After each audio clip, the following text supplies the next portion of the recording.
Protests have broken out in parts of India following the announcement of a government plan designed to bring more people into the army on 4-year contracts. Now, the aim is to lower the age of the Indian Armed Forces.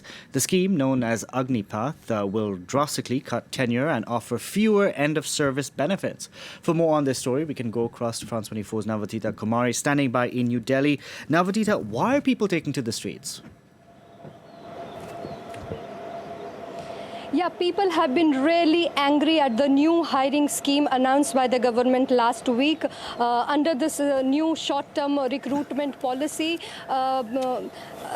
people under the age of between the age of 17 and a half and 21 years of age will be recruited for a period of 4 years instead of a previous term of 17 years. They will be recruited as soldiers in the 3 branches of the armed forces, in the Army, Navy and the Air Force. And also at the end of their service, they will not receive any pension. They will only receive a small payout amount. And this is where the contention is coming from, and they are angry about this. This year, 46,000 people will be recruited under the scheme, and the process is soon going to begin. It is seen as an aim to reduce salaries and pensions and divert those funds for military modernization in the country. Last week, while announcing the scheme, India's Defence Minister Rajnath Singh said that this scheme will allow the armed forces to have a more youthful profile. But the demonstrations are saying that this is a big blow to their dreams and aspirations to have a stable government jobs. For many people across India, and especially in the states of Bihar and Uttar Pradesh, where the poverty rate is quite high, these government jobs are a way to come out of poverty, and that's why they are really angry and they are protesting since the last few days.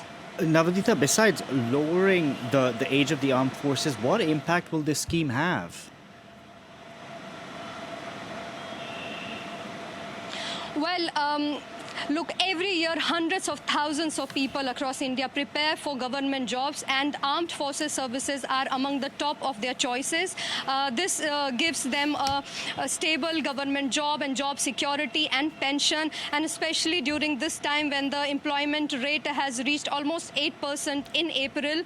These jobs are a big hope for a lot of young people, and when there is not a lot of private jobs available and there is no job security, in some states people are really, the acceptance rate in these services are as low as 5%. So, for example, this year's 46,000 opening, maybe 400,000 people will apply, maybe more, and only few will be selected. And that's why there is, at a time when the youth of the country don't find a lot of choices to work in different sectors, these government jobs are a big hope for them, and that's why they are really angry. And they say until the government revoke this new government plan, they are going to continue their protests.